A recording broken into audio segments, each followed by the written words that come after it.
Hello and welcome back to my channel Out on a Wander. Today we are going back into the world of 28 years later, as we visit the exact filming locations for the Bolton Temple. But once again, before we start, I do need to give you a spoiler warning. If you haven't watched the Bolton Temple yet, I would suggest you head over and watch it first, because much like my first video, this video is going to be one long continuous spoiler. I will try to keep the video in chronological order wherever possible, but where locations are used repeatedly, I'll just be grouping them together.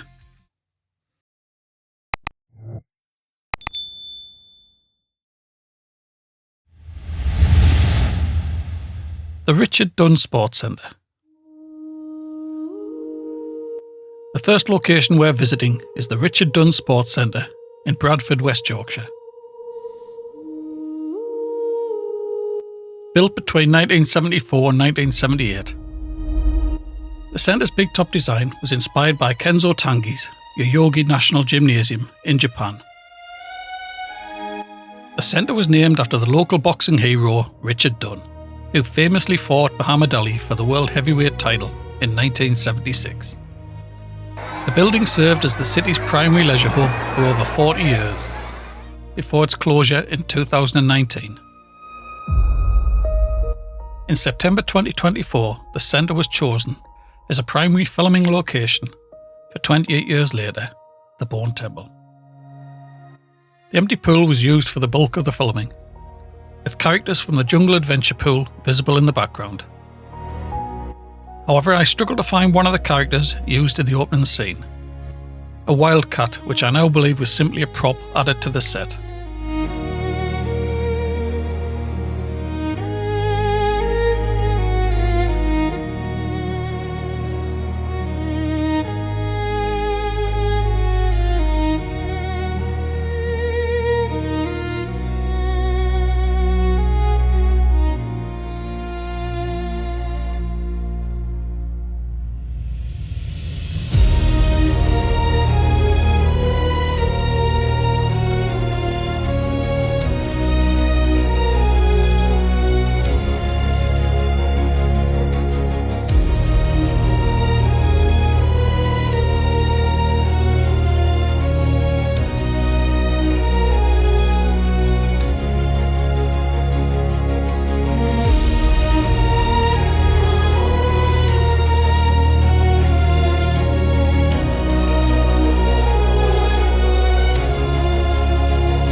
The centre is currently in a poor state of repair, following a significant arson attack in July 2023. Its derelict post-apocalyptic appearance made it a perfect fit for the movie's aesthetic.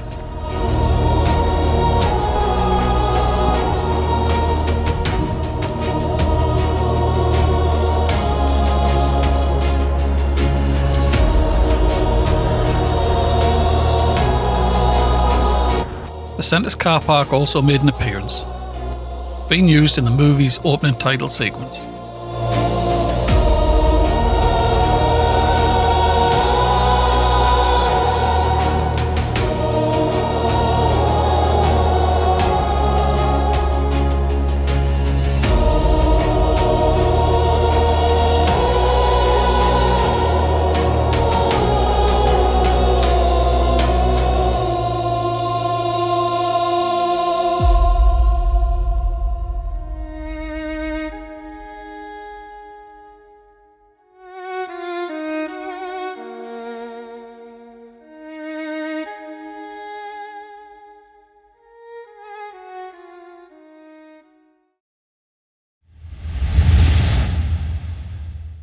Next we have Plankey Mill Farm, which served as a primary filming hub. Most notably, it acted as the survivors' compound, and the farm's barn was also transformed into the infamous torture barn. Additionally, the surrounding woods provided the backdrop for both the foraging scene and the Jimmie Fox's attack scene on Spike.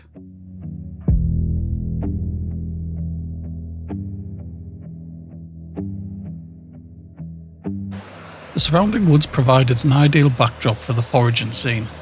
It is here that Kathy, Tom and Jono encounter the infected. The sequence culminates in a desperate struggle where John was exposed to the rage virus, forcing Cathy and Tom to abandon him to his fate.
Photos from the 28 years later production at Plankey Mill farm in August and September of 2024 show crews preparing the barn, featuring its original tin roof just before it was heavily modified for the movie. The setup specifically highlights the construction of a platform towards the rear of the barn for the scene where Cathy attacks Jimmie with a loading hook. From an overhead view, the footprint of the set is visible, including the markers where the compound security fences and gates were to be installed.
In this scene, a light switch is clearly visible over Sir Jimmie Crystal's right shoulder.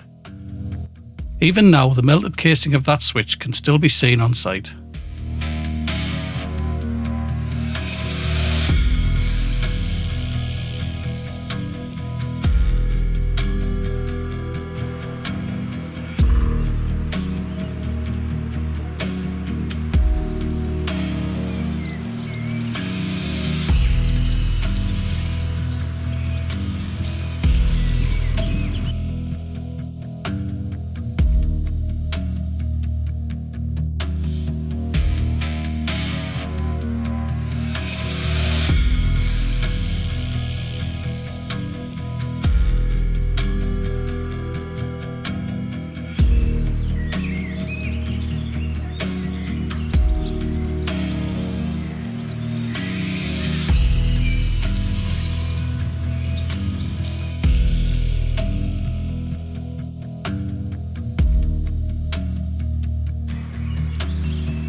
From an overhead view, the entire set is visible, showcasing the charred timbers left within the barn from the scene of Cathy's escape. These scorched remnants are a lasting result of the production's use of real fire at Plankey Mill farm.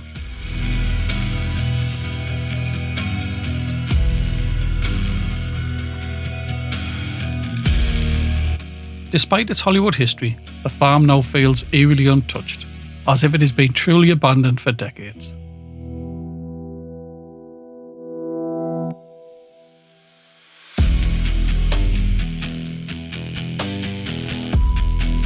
The woods near the footbridge served as the setting for Jimmie Fox's attack on Spike.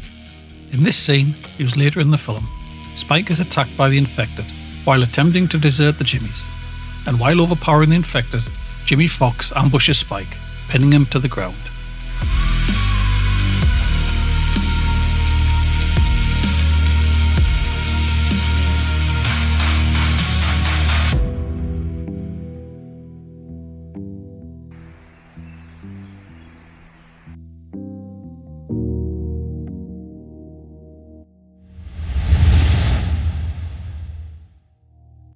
Bridgnorth station was used for the flashback scene, where young Samson is travelling on the train. Although the station is only on screen for a few seconds, its period-correct look makes it a perfect fit. The station is part of the Severn Valley Railway Heritage Line and is well worth a visit if you're in the area.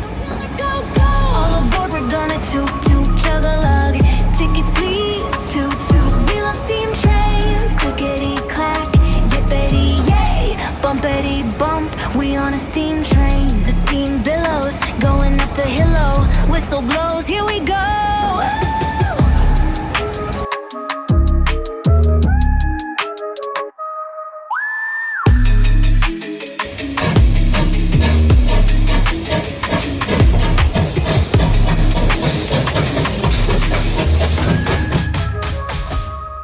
Bumpity bump, choo choo choo.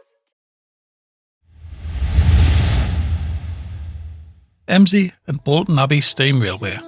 The Embsay and Bolton Abbey Steam Railway was used in both movies. In fact, the exact same train under Bridge 34 appears in both films.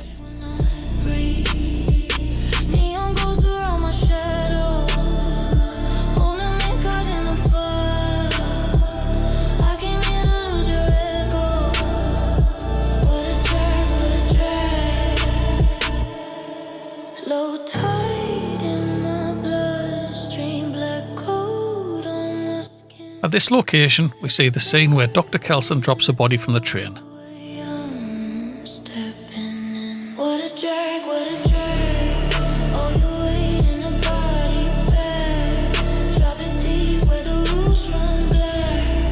Later, it's the same spot where Samson is seen throwing the infected through a train window. This photo, taken from the bridge above, shows the stone ramp where Dr. Kelson kneels. You can also clearly see the specific window that the infected are thrown through. The Embsay and Bolton Abbey Steam Railway is another heritage line that remains active today, running regular steam and diesel services for tourists. The Bone Temple. Just like the derelict train at Embsay and Bolton Abbey Railway, the Bone Temple is an integral part of the second movie. It was constructed in Redmire, North Yorkshire, on the banks of the River Ewer, and took 6 months to build. In the movie, clever camera angles were used to create the illusion that the Bone Temple was much larger than it actually was. Today the field is enclosed by a barbed wire fence, but you can still see the holes left by the bone pillars on the surrounding hills.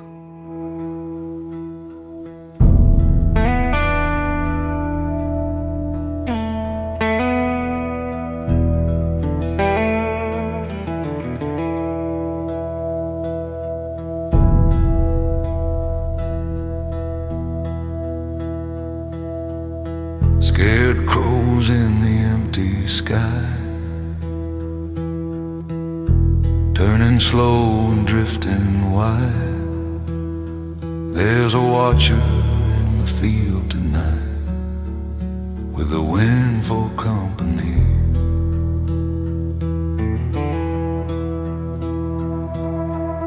Scared crows cry and wheel around,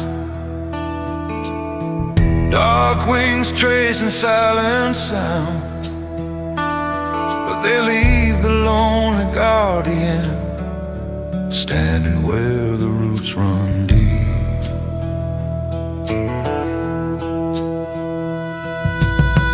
Fence posts lean like tired soldiers, barn boards creak with every breeze. Years have settled in the wheat rows like forgotten melodies.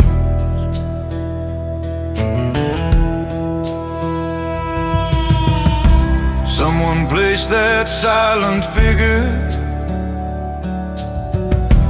long before these days grew thin. Now it holds a fading daylight, like a secret locked within. Scarecrows in the empty sky, turning slow and drifting wide. There's a watcher in the field tonight, with the wind for company.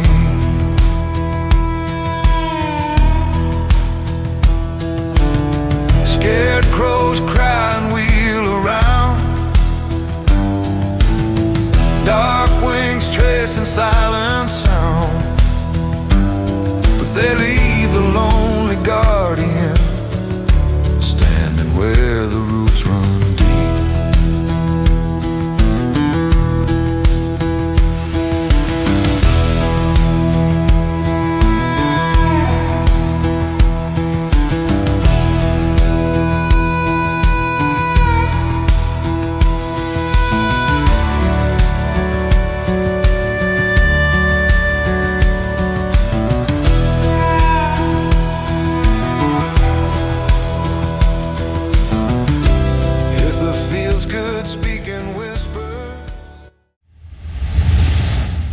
Chopwell Wood, as it is officially called, but known locally as Chopwell Woods, is a managed forest located in Gateshead, Tyne-and-Wear.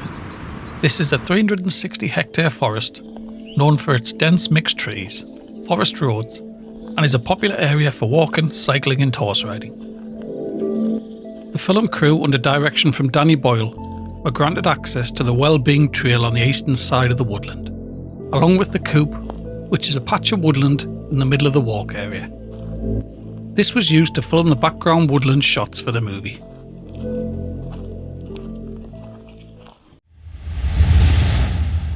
Ennerdale Water. A cottage next to the Bonus Knot car park in Ennerdale Water serves as the tranquil final location in the original movie 28 Days Later. This is where the main characters, Jim, Selena and Hannah, find refuge. The remote cottage scenes, along with the Hello Banner scene, were all filmed here.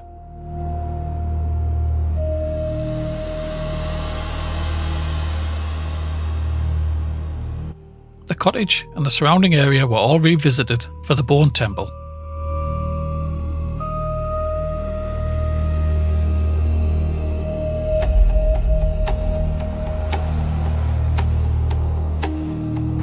In this movie, the cottage can be seen to have been heavily modified, and parked beside the cottage can be seen Frank's taxi from the first movie.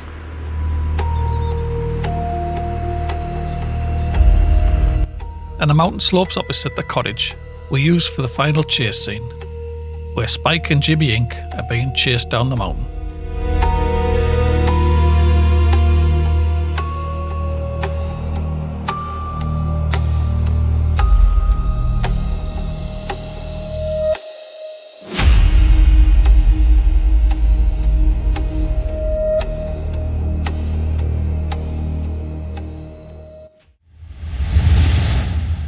Jubilee Crescent. Now that the Bone Temple has finally been released, I have a question for my fellow wanderers. What exactly was the deal with Jubilee Crescent? I've held off asking until now to confirm that the location wasn't used for the sequel.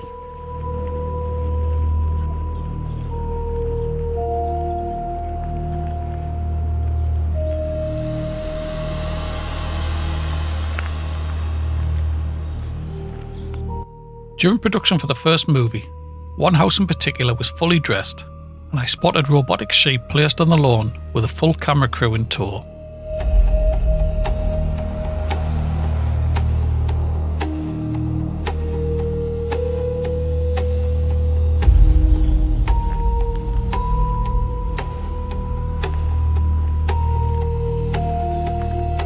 Interestingly, the street is clearly visible from Blairberry Hill, a key location used in the 28 Years Later movie.